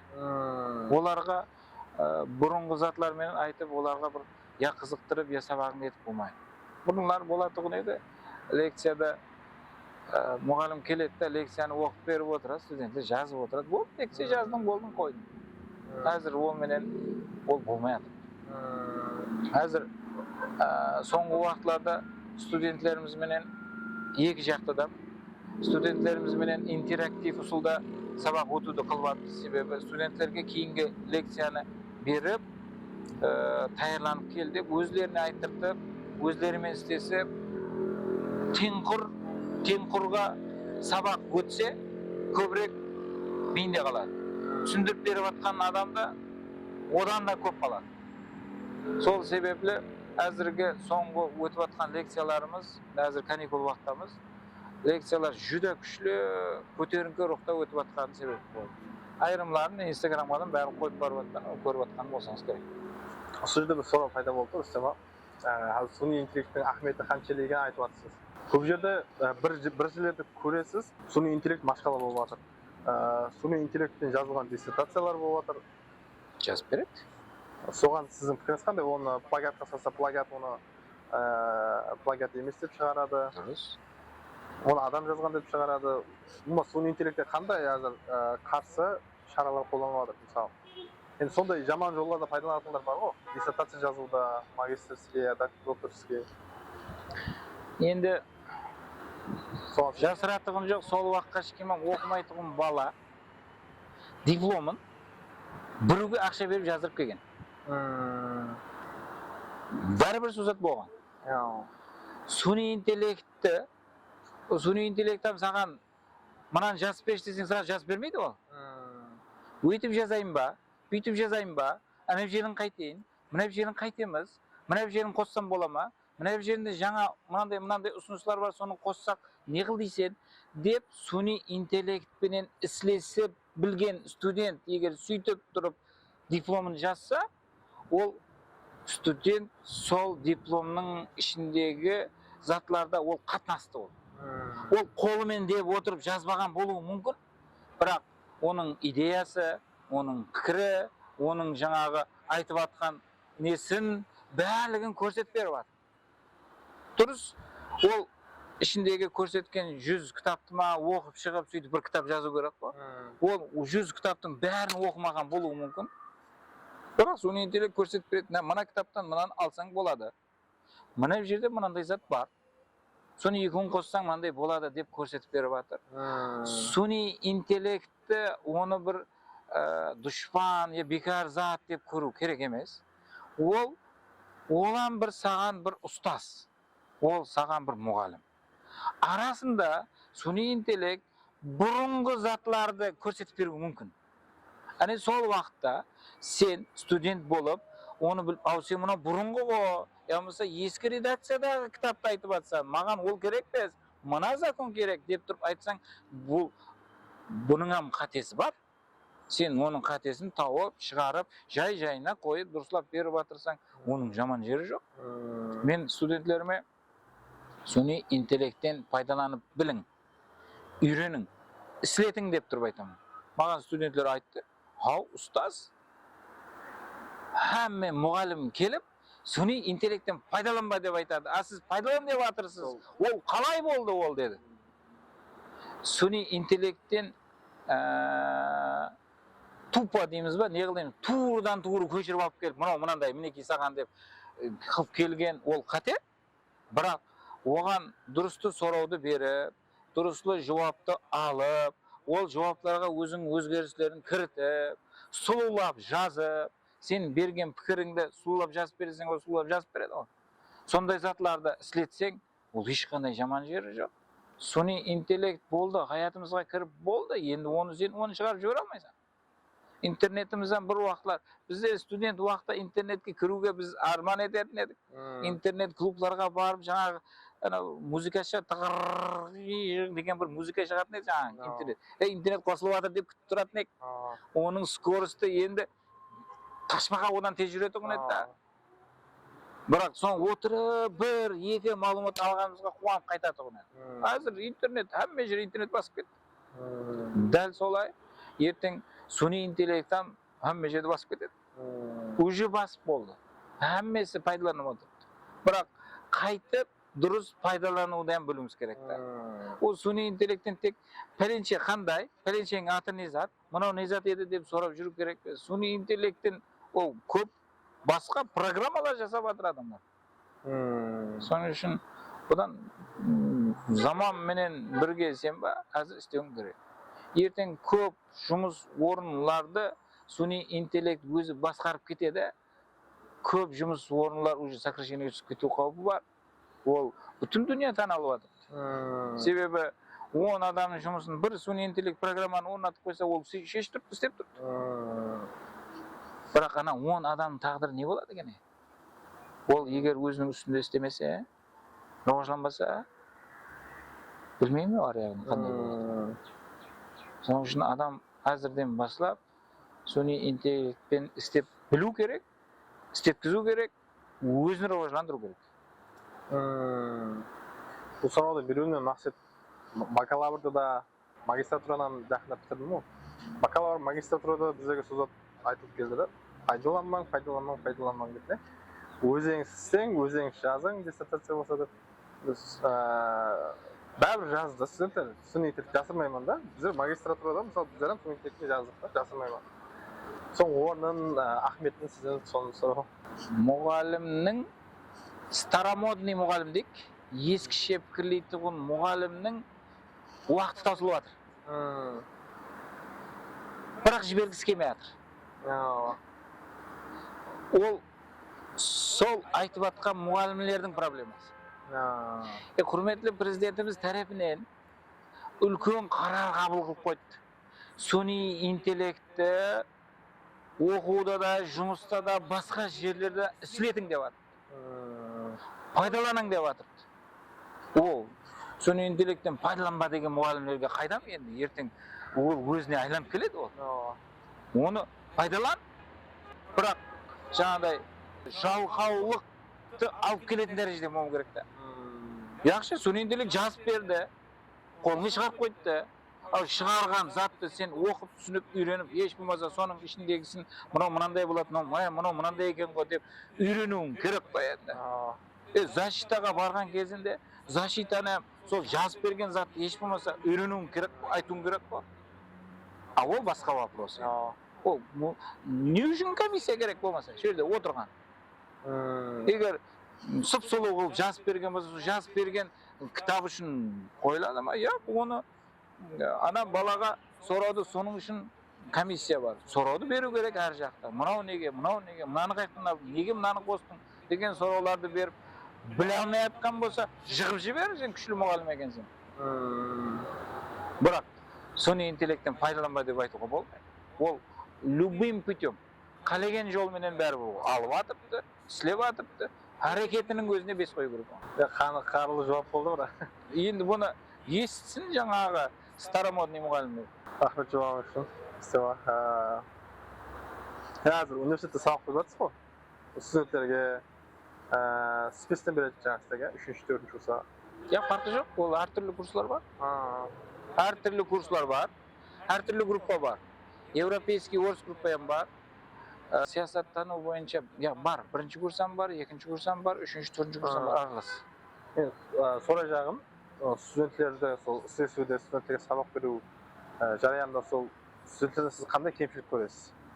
Студенттерде ма? Студенттердің қандай кемшіліктері бар? Сол білім алуда, сабаққа келуде. Енді мінекей мен 1 жыл оқытқан болсам, бірінші семестрде мен өзім оқытып, мен көбірек лекция беремін. Өзім оқытып, өзім тек айтып беріп, түсіндіріп беріп жүрдім. Қызықпайтын студентлер бұққан арасында. Артта отырғанда өз біле бересің. Но олардан қызықтыруға болады екен. Интерактив ұсылда сабақ өтіп бастадық, 2-ші семестрінде. Жүді әжайып нәтижелер болды. Оларда, мәселен, ең шетте отырған, еш араласпайтын адамға, ендігі, мәселен, 7-ші тема, пәленше тема, мына тема, мынаны оқып таярлан, мынау бойынша слайдты таярла, ендігі сабақты сен сол бойынша түсіндіріп бер. Мына өзің теңқұрларың естеді. Жетпей қалған жерін, қосымша түсіндіретін жерін, толық түсіндіретін жерін мен бәрі түсіндірем екен. Бірақ бұл не береді? Қалеген адам болсын, қаттекі жаңа артта отыратығын адам болсын, ананы мәжбүрият бойына алғаннан кейін, ол қалеме тайыланады. И жүдә қуанатығындай, қайран қалтыратығындай нәтижелер болды. Үшінші курс студент 3 жылдан бері бір семинарға шығып сабақ айтып бермеген ал. Ол менің сабағымда семинар былай тұрсын, лекция өтіп жатыр өзінің тең құрларына. 3 жылдан бері семинарда қатынаспаған бала лекция өтіп жатыр. Сіз білесіз бе, қандай переворот болып кетті миында? Үлкен ортамен бірден істесу болды ода. Ол сондай, енді несін презентациясын өзі тайырлағаннан кейін қайсы затты қай жерге қойғанын өзі біледі, не үшін қойғанын біледі. Мына зат өрде бір сөз презентация тұрғанменен ол сен түсіндіріп беруің керексің қойған көп зат. Сондай нәтижелерге алып келді. Демек, инновацион, интерактив методлер менен іслеу әзірге дәуір заман талабы. Оны істеткізу керек, қылу керек, қылып кету керек. Біздің сабақларына инстаграмға қойған мен өзім сұрамаймын ғой. Қараң, студент өзінің лекциясына өзі дайырланып жатыр. Өзі презентациясын таярлап жатыр. Өзі лекция өтіп жатыр. Басқа студентлер видеоға түсіріп жатыр. Сол процесс, сабақ процесі кетіп жатыр. И өзлері монтажлап жаңағы инстаграмға шығарып беріп жатыр. Бұл зор зат. Мен тек педагог сипатында, ұстаз сипатында оларға жол көрсетіп беріп жатырған болған. И бос уақытымыз қалған уақытларында хаяти нелерден, жақсы бір жаңалықтардан, соңғы мысаллардан келтіріп беріп, сондай сабақтарда мен қосымша үстіне өтіп кетіп жатырмыз. Біз студентлер, біздің студенттермен сөйлесуіміз керек еді. Айып студент емес, айып мұғалімде тарта алмаған үшін. Болған. Арамызда бір-екі мұғалімдер бар. Сабақларын қалай өтеміз, не қыламыз, қайдан аламыз, лекцияны қайда аламыз деп жүреді да. Бар бұндайлар. Сабақ өтсем болды. Ашық сабақ өтуден қорқатын мұғалімдер бар. Бакалаврда сіз өтіңізбенен мақалалар жазып тұрасыз ба? Ілми мақала? Ажайып сұрау болды. Мен бір планымның біреуінде бар. Мен күнделік тұтаманда жаңа план түзіп. 5 жыллық, 1 жыллық, әр айлық, аптелік. Сол планның ішінде студентлер менен мақала жазу деген блогым бар. Көп студент, бірақ әммесем қылайын деп шықпайды. 2 үшеуі шықты. 2 үшеуінің мақаласын алдық. Енді мақалалар сайыз болды біреулері, мен кейін дұрыслап бердім, да шығардық. Сөйтіп бердік журналларға. Біреуі ғана шықты. Бұл бакалаврда. Бір магистрант татуда, магистрда бір студентіміз бар. Ол өзі күшлі. Ол мақала шығарудың жолы бар да. Ол жолына түскен, үйренген. Әзір солмен бірге бір 3-4 мақала шығардық. Студентмен бірге шығару. Және бір шайыр студентіміз бар. Ол қосы жазып тұрады. Ол сондайларам қылынып алды. Енді бұл блогым елі қатты рауажланып, жақсы болып, көп болып кеткен жоқ. Бірақ бұл барысында адам тапсырмаларды беріп, олардың мақалаларын обработка қылып, сөйтіп шығаруға беріп жатырмыз. Мақала шығараман десең, оны ішіне түсіп, көріп, білу керек екен. Мақала шығаратығын жерлері бар, журналдар бар. Қай жерде қандай журнал? Вақыттың есабынан өткен журналлар біздер үшін көбірек керек екен. Өткен журналларға төлемі бар. Төлемін төлеп тұрып шығару. Көпшілік уақытта мақалаң бар болады, бірақ төлемінен төлеуге қиналады да, мақала шықпай қала береді. Сондай жерлер бар. Бұл зат, іліммен істелінген затты қадірлеп қойым керек. Не болса соны мақала қылып шығара беруім керек емес. Көрдім да бір студенттеріне, жаңағыдай, недетқа мұнша көп мақаласы дым көп та, өзі 3-ші курс, 30 мақалам бар дейді. мен hayran қалдым, сен отызды қалай жаздың десе, сен бірінші курста еле анықтап өтесің, екінші курста енді списке кіріп бастайсың, сен қалай өзің списіңнен 30 мақала шығарып қойсаң деді. Аңсап қойған мақала шығару, ақшасын береді екен, сөйтіп ол адам жазбам береді екен, ақшасын берген адамға. Сөйтіп 30 мақала ақшасын берсең болады дейді. Оған сіз қалай қарайсыз сол істеп жатқан студенттерге? Енді біреудің көйлегі бәрі біреудің көйлегі да. Саған жараспайды ол бәрібір да. Өйтіп ақша беріп мақала шығаруды мен оны дұрыс деп есепламаймын. Енді защита қылып, диссертация қылып, бір нәрсе қылып жатқан кезінде мақала саны керек болып тұрып, тез қылып аламын десең, бұл yaxshi болуы мүмкін. Бірақ мақаланы шығару үшін емес, мақаланы шығардың ба ішіндегі мақаладағы керекли яки керек емес заттың да не хақында шығарып жатсың? Просто абхова хақында шығарып, ондай деп шығарып жатсың ба? Или болмаса халыққа, я болмаса кімгедір, қайсыдыр бір тарауға пайдалы зат шығарып жатсың. Сен бір затты іздеп, зерттеп, соны көріп, мынандай жолын тауып, мына мәселенің шешімі мынадай екен деп тұрып қылып мақала шығарсаң, бұл енді ол сенікі да. Мақаланы сан үшін емес, мақаланы пайдалылық дәрежесін қылу үшін шығару керек. Или мақсатлы шығу керек, мына тарауда сонша мақала шығарасың, и диссертацияң алып барасың. Міне сондай қылса болады. Пұл беріп мақала шығарту не керегі бар 30 мақаланың? Мен соны сұрадым, неге керегі бар десем, енді андай болады екен да, стипендияны тапсырады екен. Соған мақала санының рөлі ойнайды деп маған жауап. Енді ол қайсыдыр бір тарауда стипендия қылайын деп жатқан шығар. Міне мақсатлы деп жатқаным сол да.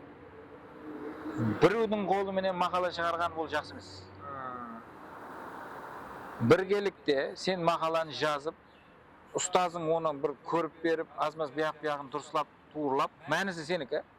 Бірақ стандартларына туыр келетін қылып беріп, сөйтіп тұрып біргелікте шығарса, ол басқа кеп. Соның үшін мақаланы жазғанда да мақсатлы қылып, түрлі қылып жазу керек. Мен ондай қадірлемеймін, дұрыс деп есепламаймын егер пұлға біреуге мақала шығарту деген. Скопста Q1, Q2 дәрежедегі мақалалар болады. Содан ешелдегі балл қойылады ғой, алымдар профессорларға. Оны тек қана алымдар профессорлар ғана сол балға ие бола ала ма? Я бірде мысалы бакалаврды оқып тұрып, ешіндексі жоғары болған студенттер бола ма? Болады. Шет елдегі нелерде индекслерге мақала беріп жатқаныңның өзі сенің уже дәрежеңді көтеріліп жатқанını белгі береді негізінде. Просто бір мемлекеттің ішіндегі мақала шығарғанымен ана екі түрлі. Мен бір мақала жіберіп көрдім, маған отказ келді. Мақала күшті еді. Тап мына өзі сұхбатында қайтып сыналған, мына шетелдік опыттар қылынған деп тұрып, кейін Өзбекстанға кіртсе болады деген жері бар да. То есть міне жаһан, дүния, дүниядағы неге үлкен тема көтеріп жатпа? Бірақ үлкен теманың мазмұны Өзбекстан үшін да. Үлкен океанға мен бір кішкентай бір мемлекет үшін бұл зат пайдалы деп тұрып тастап жібергенмін да. Мен мақалада қатерді кейін білдім. Бұл халықара машқалаға жіберіп жатсам ба? Халықара масштабта мынандай проблемалар бар. Сол проблема шешу үшін мынандай жоллары бар. Ва оны Өзбекстан үшін мынандай қылсақ зор болады деп емес. Рауажланып жатқан мемлекеттер үшін, Орта Азия халықтары үшін мынаны пайдаланса болады деп жазғаныңда ол дүние стандартына тура келетін еді да. Мен кейін түсініп жеттім. Мақала жазуда, жазу менен жазудың фарқы бар екен да. Оның индекслері белгіленіп барылады, өзіңе личный кабинет ашылады, өзіңнің статусыңды белгілеп тұрады. 3 мақала бар, 5 мақала бар, международный мақалалар деп көрсетіп барса, сенің уже рейтинг авторитетін көтеріліп барады. Бұл мұғалімдікі, университет бағдарында 1000 мұғалім бар болса, мәселен да, мың мұғалімнің статуслары деп көрінеді. Жаңағы шетелдікте шығарған мақалалары саны көбірек болатын болса, автоматик равиште оның статусы көтеріледі. 40 жылдан істеп жатқан адам бір мәрте емес көбісті мақала шығара алмаған болуы мүмкін. Кеше келген магистрант уже 2 мақала шығарып қойса, уже автоматик равиште оныкі жоғары рейтингке алып кетеді. Себебі оның оқыту методикасы болады, үйрету стилі болады, оның международный пікірлеу дәрежесі жоғары, соның үшін оның рейтингі деп жоғарыға шығып кетіп қалады. Өзіңнің үстіңде істеу керек, рауаждану керек, білім алу керек, үйрену керек деп жатқаны міне сол жерде. Шарт емес 40 жыл істеп болып тұрып жоғары лауазымға секіру. Жас қанегелер әзіргі күнде жақсы өзінің жұмысын істеп бере алатұғын, үлкен нәгірісін көтере алатұғын жасылар бар. Олар уже үлкен жұмысларға қойсаң арқаны істеп бере алады. Жас болуынан қатты емес. Жас басшыларымыз көп қой. Сол ілім жолында сөз отырсыз ғой. Ілім жолында бір сұрақ пайда болды. Мысалы, ертең менің PhD оқу ниетім бар да. Докторантура, таяш докторантурам. Мен һәм басқа біз көріп жатқан сол жастар қызығуы да мүмкін. Мен ұстаз сайлап жатқан. Мен ұстаздың низатын айтып жібергім керек. Бір ұстаз менің жақсы ұстаз болса, мені низатыма қарап, қасиетіме қарап, мені шәкірттікке алады. Мен қандай ұстаз сайлауым керек? Сол бойынша да маслихатыңызды беріп кетсеңіз. Енді ұстаз негізінде адам өмірінде ұстаз үлкен орынды иелейді. Ұстазсыз еш затқа өз негізінде жетіс болмайды. Негізінде әммемізде ұстазлар бар, кімніңдір қайсыдыр жерлерде. Защита қылып атқан кезде ұстаздың орны жүде күрелі болады. Ұстаз сайлауда қателеспеу керек. Ұстаздың авторитетіне қаралу керек. Қолынан келетұғын, келмейтұғын адам қарау керек. Кеше PhD диплом жақлап келген адамды ұстаз деп оған бара бергенме, өзі біруге жазыртқан PhD дипломы бар ұстаз болып қалса не? Ондай жерлерде бар. Соның үшін ұстаздың басып өткен жолларына обязательно қарау керек. И өзіңе болды ұстазым бар ғой деп тұрып, ұстаздың мойнына деп бәрін жүктеп қою керекпіз. Ұстаз саған жол көрсетеді. Оңға жүр, шепке жүр, қайырласан, мынаны істейсен, мынаны таярлап қой, мынадан кейін жібересен деп тұрып айтып тұрады оған. Ол сенің орныңа жазып беріп, сенен бір дәмегөйлік қылып бір затларыңды алып, біруге жазыртып жүру керекпіз. Ұстаз саған айту керек, мына планыңды бірінші қылып ал. Планыңа қарап тұрып, бірінші бір айдың ішінде мынаны жазып тауыс. Кейінгі айда мынаны қыл, ана кітапларды қара, мына автордың кітапларын қара. Ішінде обязательный жергілікті профессор оқытушылардың нелері бар болсын, шетелдікі болсын деген затларды айтып тұрады. Сол оформлениеге мына стандартларға қара деп айтып тұрады. Соған қарауың керек, оған. Соған қарап әмелге етіп кетуің керек. Жобамыздың өз жуаны жетіп қалды. Ажайып қызықарлы сөйбет болды деп ойлаймын. Мен үшін қатты пайдалы, қызықарлы болды. Көп зат алдым, үйрендім. Енді ақырғы сұрағым берсем сізге. Рүстема, қазір өзіңіздің 20 жастағы сол Рүстемді көрсеңіз, қандай мәслихат берген боларыңыз оған? Ажайып сұрау болды. Мен өзі сол бағанағы неге қайтаман, яна десатқа. Сол уақытта қойған мақсат дейміз бе, ниет дейміз бе, сол бойынша, программа бойынша келатқан екенмін. Ертерек, һәм тезірек мемлекетке қызметімді қылып, тезірек пенсияға шығайын. Себебі, пенсиядан кейін мен жұмыс істеп бастайман деген ниетім болатын еді.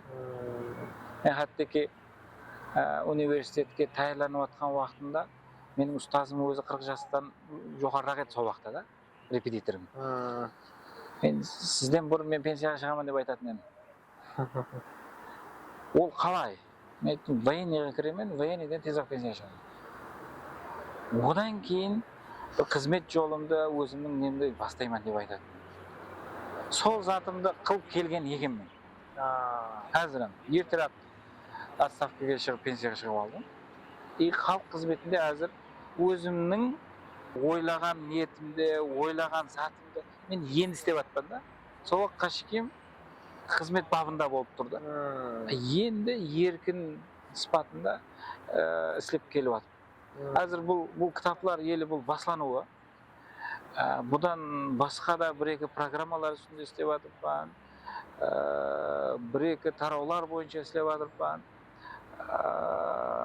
Қазіргі күнде ЮНИСЕФ халықара шөлкемінде тренер болып қабыл қылындым деп айтсам болады. Бір программаның үстінде адамларға көрсетіп, үйретіп, тарғып қылып жүру бойынша бұл деген уже халықара дәрежеге шығып жатыр деген. Соның үшін мен дұрыс өзімнің ойлаған ниетіммен, планыммен келдім деп ойлаймын.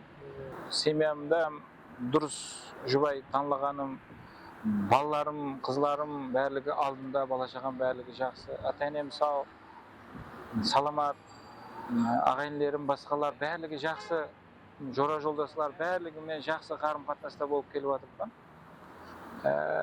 Мен өзімнің хаятымды өзгертіріп, я басқаша болсын демеген болар едім. Қазір қандай жолды басып өткен болсам, мен дұрыс басып өткен мен деп есептаймын. Қазір мінекей 44 жасқа шыққан болсам, 44 жаста мен енді күшке толған уақыт, енді өзімнің затымды ойлаған ниеттеріме енді шығатын уақыт. 44 жылдың ішінде мемлекетке толығыменен қызметімді қылып беріп, енді одан да бағанағы детсатта айтқан адамларға қайтып жәрдем берсем болады деген затымды қазір енді көрсетіп беруге уақытқа тура келіп тұр. Рахмет. Мен ақырғы сұрағым деп. Жастарға өзіңіздің үш мақсатыңызды беріп өтсеңіз, сонымен жобамыздан жұмақалсақ. Рахмет. Енді жастарға мен бағана күніменен сөйлеп жатқан ішінде өзі сол үш мақсат негізінде жатырды. Бірінші, өзіңді күшейтір. Өзіңді әр тараплама күшейтіру керек. Ілім, білім саған біреу әпкеліп құйып бермейді. Мың жақсы ұстаз таба бер, бірақ ұстаз сен орныңа жасап бермейді, сен орныңа істеп бермейді. Ұстаз саған жол көрсетуі мүмкін, бірақ білімді, ілімді өзің тәжірибеңменен өзің арттырасың. Демек, кітап оқу керек, үйрену керек, білу керек та. Екінші айтатұғыным, бәрібір өмірде жақсы ұстаз табу керек. Ол қайсы тарауға қызығып батқан болса, сол тараудан ұстаз табу керек. Мәселен, біреулер машин ремонтлау, машин соғу бойынша істемейін дейді, басқа зат қылып жатыр.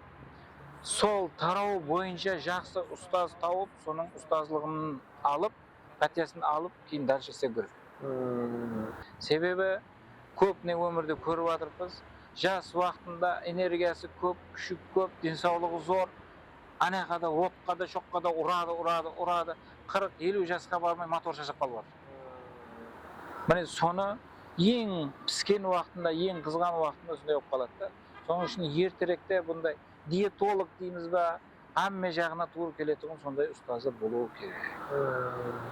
И психолог маслахатыны бәрібір алып тұру керек. Ол тараудан бір ұстаз тауып қойса, демек жақсы болады. Қазіргі күнде не көп, стресс көп, жағдайларға түсіп қалып жатыр. Әрқандай жағдайларға түсіп қалып жатыр.